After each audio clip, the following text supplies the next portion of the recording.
So you want to be a high-performing footballer? Congrats, you've come to the right place. Because not only can you be a high-performing footballer, you're actually built for peak performance. You just haven't tapped into it yet. Now, before we get into the actions that will make you a high performer, we first have to discuss the traits of high performers. There are 5 types of people when it comes to learning anything. People that are positive active, positive passive, neutral active, negative passive, and negative active. Today we'll be focusing on the first 2 because those are the closest traits of a high-performing athlete.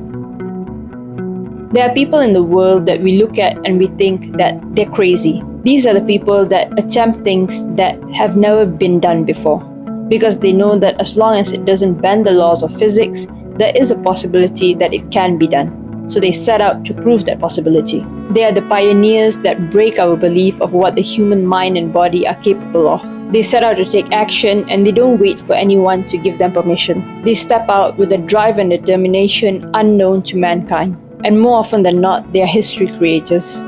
Think of people like Elon Musk, Lionel Messi, and Roger Bannister.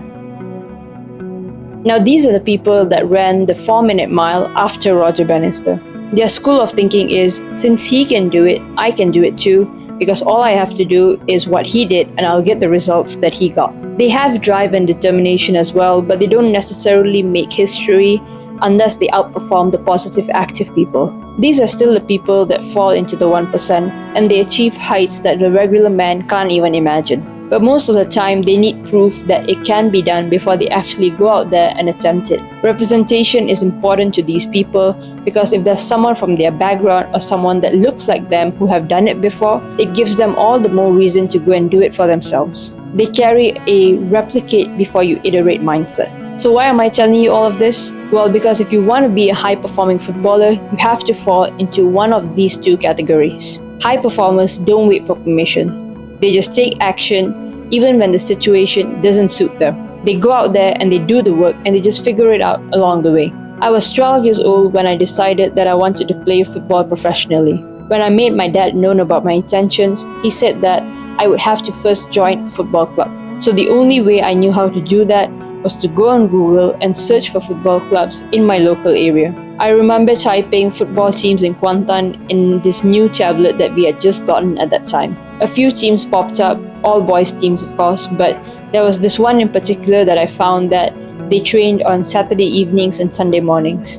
So one Sunday morning, my dad and we drove down to the field and my dad spoke to the coach. And the following Saturday, I was there training with the boys. And it's been 10 years since. And it all came down to me taking initiative as a 12-year-old to look for a local club in my area so that I can train and hone my skills. And if you want to be a high-performing footballer, you have to take the first step. You have to take ownership. Own your training, own your nutrition, own your sleep.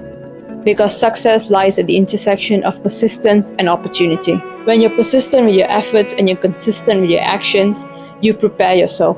When the goal is you and the goal is to get better, you don't really need a reason. There are no seasons, there are no phases, there are no weekends.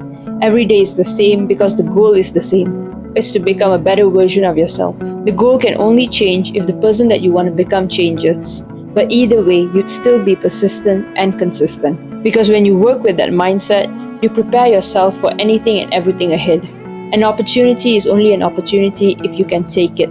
Otherwise, it's just a maybe. And the only way that you can take an opportunity and make the most of it is if you have prepared yourself for it. The timing doesn't have to be right. You make it right by equipping every possible skill in the field that you're pursuing. Persistency and consistency creates the right timing. The situation doesn't just work. You make it work by preparing yourself for that situation. There could be a football trial in your local area, but if you haven't trained in a year and your fitness is trash, doesn't matter if there are WSL scouts there, you're not going to break through because you haven't made the situation work for you. Now with all of that being said, there is one myth that I would like to bust. With the hype of players going pro at 14, 16, 17 years old, it's easy to think that you need to specialize in football from an early age. Now specializing does help in the sense that because you would have picked a sport and played it for so long, you would have had the longest possible time to actually hone your skills and get better with it.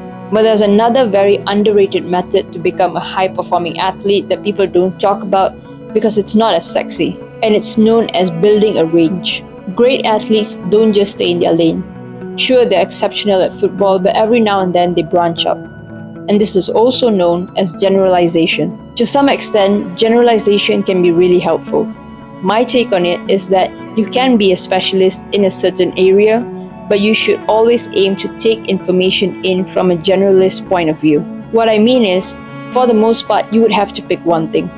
You would have to pick one thing and stick with it for long enough that you stand out from the crowd. Let's take football as an example. Since the goal is to become a pro footballer, the majority of the content that you consume would probably be around football. But that does not mean that all the knowledge that you get has to come from football content. You can still extract knowledge from domains like sports science and self-help, productivity or psychology and so many more topics. These are all adjacent fields of knowledge. They may not seem relevant, but most of the information out there can be applied to more than one area of their life. Knowledge and the world are so intricately connected that you can take one piece of knowledge and apply it into multiple situations that will suit you. And sometimes the problem that you're in, there's a solution for it readily available in a different domain. But if you only understand one domain, you'll only learn to dig a hole in that direction. And you may have dug a hole so deep that the answer could be 5 steps away from you, but because you're so deep in that hole, right now, your entire world is just soil and shovel. People think that branching out hinders, but it may as well be a superpower. And no, you don't need to be a master of all these topics. In fact, you just need to master football. You just need to be open-minded enough to give other activities a chance, because there might be something in there that could make you a better footballer. Thank you for watching. I hope you've gained something valuable from this video.